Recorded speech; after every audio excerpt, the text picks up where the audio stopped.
I knew it. I know how they operate. This is from the federalreserve.gov.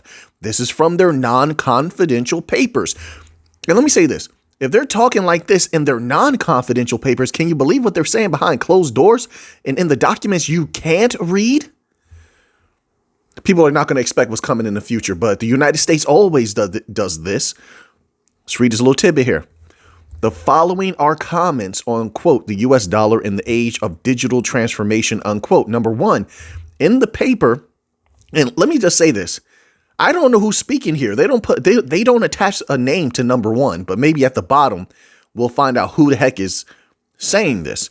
It says, in the paper, I think there's an unnecessary concern with the effects of CBDC issue on private financial institutions and on financial stability. Whoever this is does not care about. I told you. They don't care about the small banks. The private institutions is mind blowing. You would think they would have to because they're the Federal Reserve. I mean, if they really did their job, they want all of these institutions to be healthy so that the United States could be healthy. They don't care. You know why?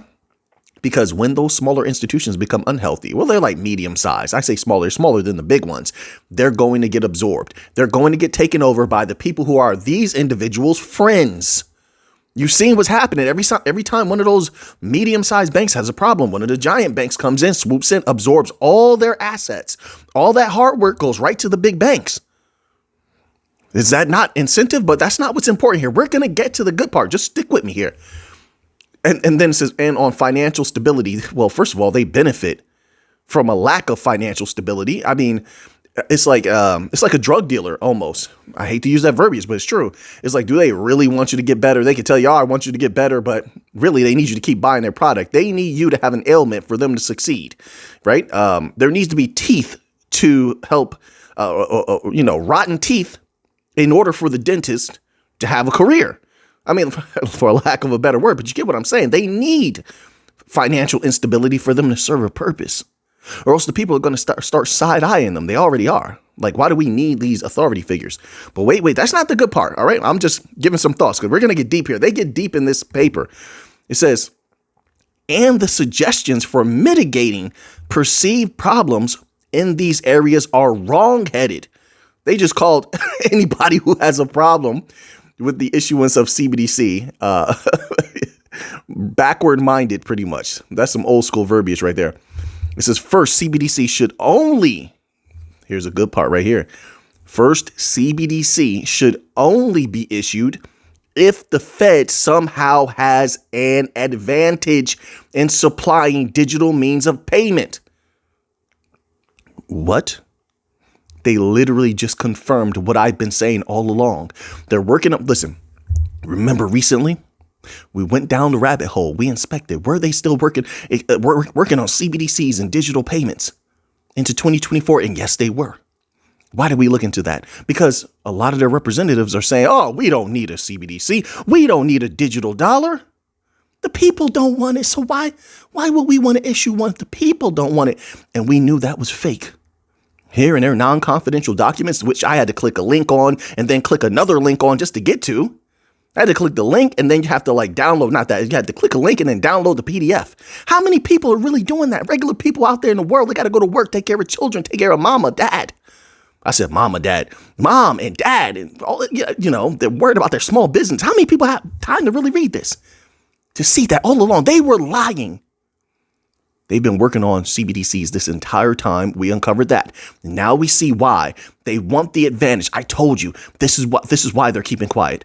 They're trying to get out ahead of everybody else. They can't do it amongst the private sector. They want to lead everyone, all these other countries in the world. They want to be out in advance of them. And just take a look at it, right? I don't know how eloquently I'm putting this, but I hope you're catching my drift. So, you see how beautiful the things are that China's putting together. I mean, they brought everybody in. They've got Ripple over there in China. They've got BIS over there in China. They've got a host of other private firms over there in China working on CBDC. See what they're doing in the UK? They've got Quant. They've got Ripple is over there also. They've got a whole host of individuals over there, entities over there, working on their CBDCs and digital payment systems.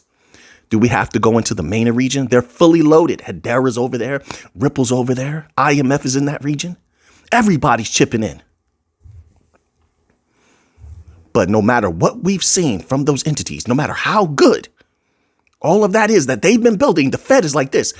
When we drop, we want to shake the earth. When we release what we have, it has to be so dominant. It's clear that we're the leader. It's clear we have an advantage. You see, it's not just about money for them, value for them, although that's what it'll equate to those of us who are within the new financial system holding certain things, not financial advice. Not financial advice, just my humble opinion. This is not just about value for them. This is about power. Power. And they can feel it. Everybody can feel it's a scramble for power right now. This is why they didn't want fragmentation. And so the thought process right now probably is, don't worry, we're going to get back to this document. The thought process right now probably is, if we can't have the one world system that we wanted, I'm speaking as though I'm them, right? Because I'm an independent person. I speak for myself, represent myself. I'm sovereign. That's how I look at it. But they want this one. They wanted this one world thing. But fragmentation, life began to happen. And life doesn't go by your rules. Fragmentation happened. They had to scrap that one world thing. So the mentality I think now is, if we can't have one world thing, we're going to dominate you outright, big dog style. Stand over you, command you. They'll do that for a little bit longer. So they want the advantage. I told you. That's why they're keeping quiet. That's why they're working with all the different bank coin companies. They're calling Stellar on the phone. What's that about? Come on, hey, Stellar, you want to comment on what your conversations were this year with the White House? You want to let us in on that? Why are you so close with the United Nations? Huh? The apparent is never the goal. The apparent is never what it seems to be. It's just the tip of the iceberg. And we know how deep an iceberg goes below the surface. Hey, Ripple, I know you release a lot of good news, Ripple. How about you give us an update on the information you've been feeding to the government, United States? The government of the United States through the Faster Payments Council. What's up with that? What's going on with that? The Faster Payments Task Force. What about that? You think we believe you stopped? So you're going after all the commercial banks in the United States, but you're not shaking hands with the government trying to get private contracts? Who does that? There's too much money involved. There's no way you're going to tell me that. There's no way logically you're going to turn down those private contracts. Which big company's done that? That's when they really take off. That's where the big consistent money is. Oh, you don't want to elaborate on that. Don't worry about it. Don't worry about it. We have great deductive reasoning.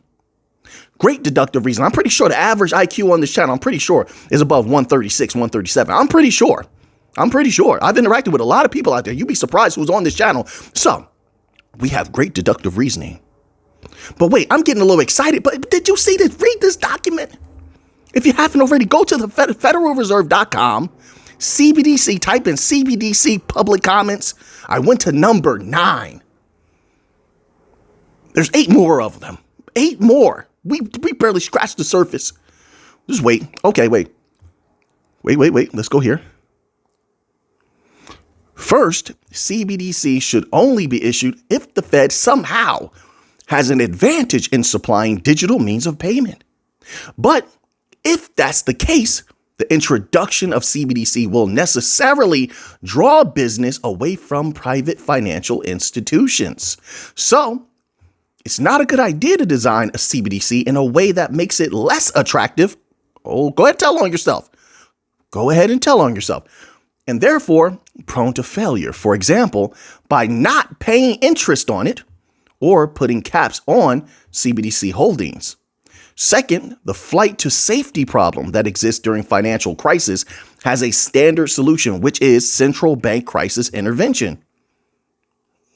What are you trying to say with that? Flight to central bank liabilities gives the central bank an inflow of funds, which it can then lend to financial institutions that are solvent but illiquid. Again, don't make CBDC less attractive all the time. To solve a crisis problem that exists only some of the time and which can be solved by other means. They're talking outright manipulation. Is that not manipulation? What? Is this a Federal Reserve? Are you okay? listen, I know some people will interpret this differently. I'm thinking in both ways. Okay, I'll let them do that. There's going to be a lot of people that think the other way. I'm looking at this as pure manipulation. You're the federal government. You're supposed to just do a job and let the people do what they do. It says, number 2, if key benefits of CBDC are supposed to be the provision of privacy and more financial inclusion, those benefits are not going to be had by, quote, intermediating, unquote, CBDC, i.e. offering it through private financial institutions. Those institutions do not protect privacy, and they are not inclusive. They're part of the problem. What? What?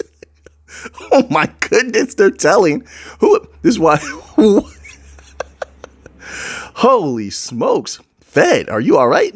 What's going on? Somebody take the Fed's caffeine from them. Man. Which is interesting. Very interesting what they're saying here. Quote, it was hard to understand the concerns in the paper over monetary policy as these seem tied up with the current notion within the Fed that having a large supply of reserves in the system is a good thing. There's no good reason to think that monetary policy implementation is any easier or harder with CBDC issue than without. Okay, this is coming from Stephen Williamson, folks. Stephen A. And also Stephen A. Jaroslawski. This is chair of central banking and of University of Western Ontario. All right, now let's go here. Wait. This is the second page here. They have a lot here. OK, listen to this. Currently, all CBDCs rely on being connected to either a dedicated network or to the internet to access either a dedicated database or a blockchain ledger. There is no ability to manage these digital currencies without this connectivity. I believe that to make any form of CBDC into a robust, resilient, and functional currency, it needs to be able to handle offline, without connectivity transactions. Wait a minute. Now, here's something interesting, folks. Please tell me you remember. Remember way back when Ripple was working on offline payments years ago, and they were testing it out. The first place they tested it out was in Mexico. Remember that? And then it just went away. They never talked about it again. But at that same time is when they were going heavy with the Faster Payments Task Force and the Faster Payments Council. Ripple and Stellar have very close ties to the United States government, as I've established before and as you've seen before. And here you have someone telling you in this Federal Reserve paper, they need offline transaction capability. Put that together with what Federal Representative Christopher Waller said about India and others. I'm including the others. Obviously, if they're going to say to India, they would say to others, should wait on the private sector. That the private and the BIS said the private sector should lead the way. Ripple is a for-profit private company that has offline payment capability. They're not the only one, but they're one of the few that has years of experience and has had years of time to perfect that particular technology. You see how all of this is lining up? Now, wait, let's keep going. They're dropping a lot of information here. Let's see what else we have here. So now we're going to get to, this is on page 3, all right? See, it's titled CBDC Benefits, Risks, and Policy Considerations. It says, through the introduction of a CBDC and a well-formed policy that supports regulated non-bank service providers, the Federal Reserve can preserve a competitive marketplace for the delivery of financial services. They already know it's going to be a conglomeration. This is why they approach FedNow that way. I think FedNow was just like a test just to see how it all would work in a familiar scenario. It's not exact, but it's close, right? We don't need it to be exact to get to acquire some good information, some good data, right? I think that's what that was all about. Forcing innovative software companies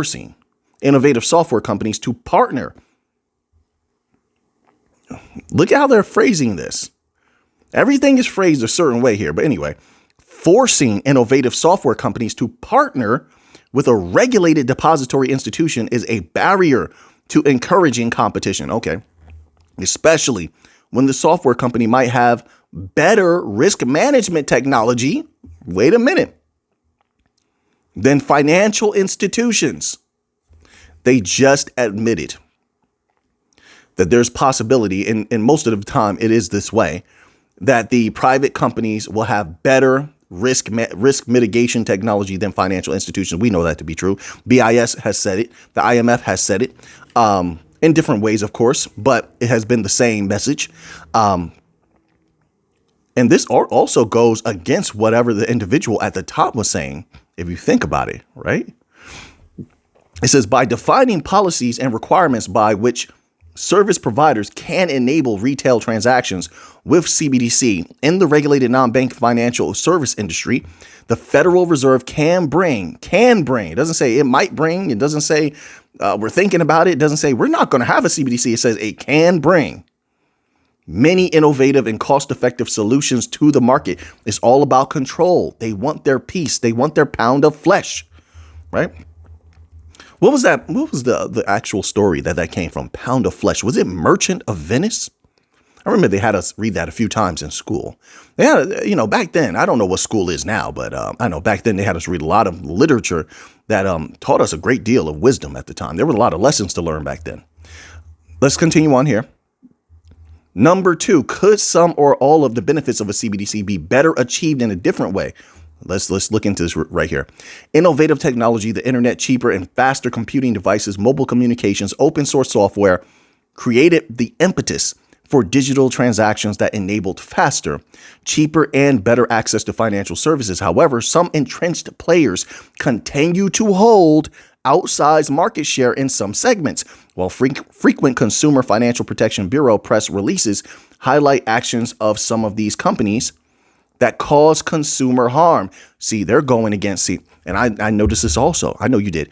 There's a battle going on.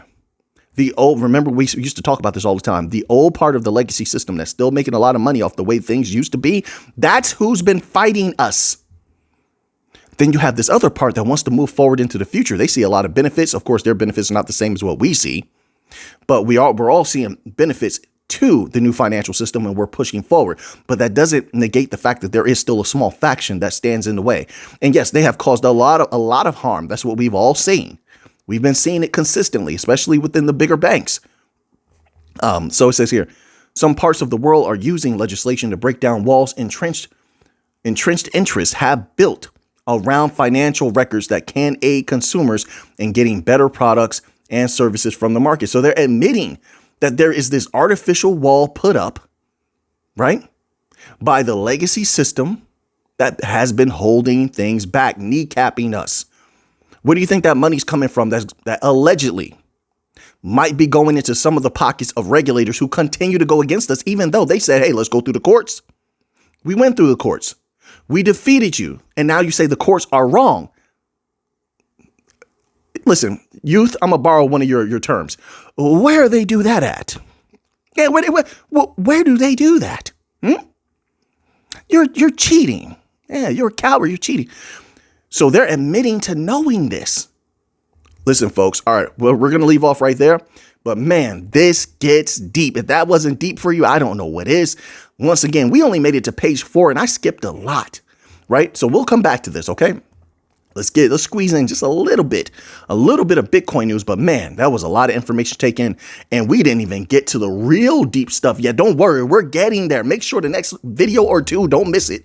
It's about to get deep. I have more. I'm about to say I got more. I have more. But here. OK, Bitcoin. What's going on with Bitcoin here? What is going on with the big dog here? Bitcoin price hits $66,000 as analysis asks. Quote, has October begun? Bitcoin bulls waste no time. Yeah, don't waste no time now. Tomorrow is not promised. Memento mori, memento vivere, all that good stuff. Bitcoin bulls. Somebody in the back was like, "Hey man, throw in the YOLO, bro. YOLO too, whatever." I don't like that phrase, though. I don't like that "you only live once" phrase, though. I don't know. There's an energy to it. That's like a reckless, youthful energy to it. So I don't really like the whole YOLO thing. I don't know. The other phrases carry like wisdom to it. It's multidimensional. They're layered in their meaning, their depth. I'm just saying. Bitcoin bulls waste no time continuing a rebound, which has now delivered Bitcoin price gains of over 3% for October. Bitcoin tagged $66,000 on October 14th.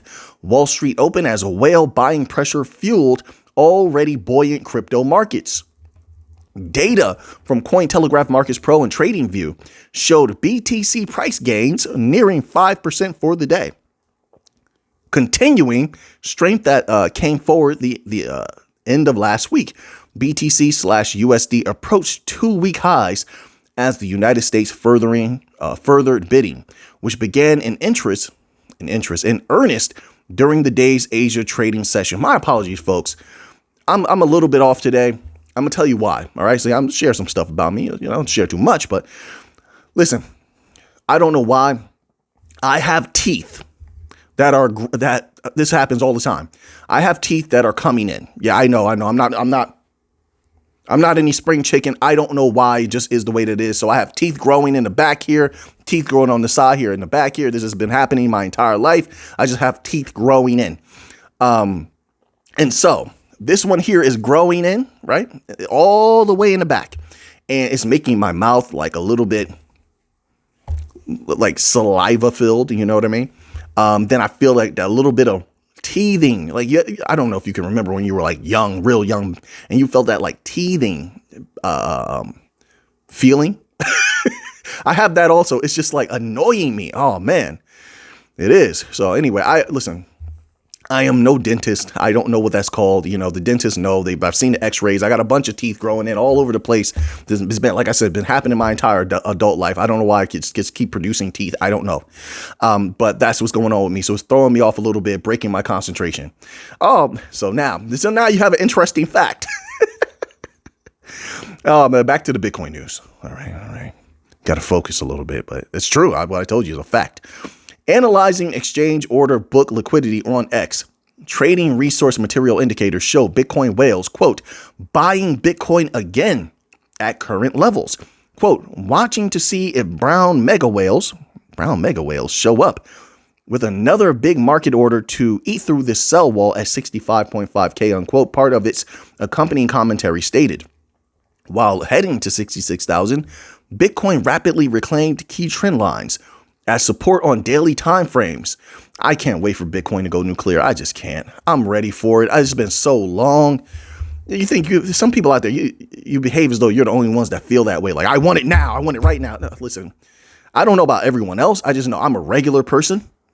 And I want this bull run like the 2021 bull run again. It was so good. So much money was being made. It was so carefree at the time. You just feel like, you ever imagine yourself just running through a heavenly field, and you're just floating and everything's so good, and there's bricks of gold in your pocket, and there's, your family is around you.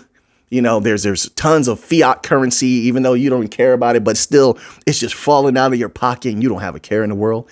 That's how 2021 felt. So, why wouldn't someone like myself also want that same type of bull run? And I think this one's going to be way bigger. I do. So I want this bull run to start now more than most people. Just know that. It makes life better. It's not even just about the value. Sure, the value is great, but everything in life goes up with it. It's just so much fun. So I don't know how to better put that. It says hopeful for better market strength going forward was trading firm QCP Capital. And I hope this time people save their capital. I told people that before. Now, me, I'm not a flashy person. I save my capital. I save my value. I don't care what anyone says, and a lot of people were not like that. I was preaching that at the time. Save your value. A lot of other people were saying, hey, Mick, I'm going to buy a Lambo. I'm going to buy a mansion, stuff like that. People blowing through their millions.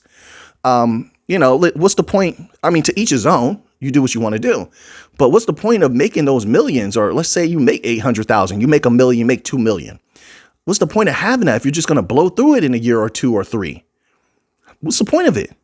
You're going to live recklessly. I mean, that's just not my way. It's not my way. I'm not worldly either. So I'm not all about superficialities at all. At all. Don't ever expect me to be.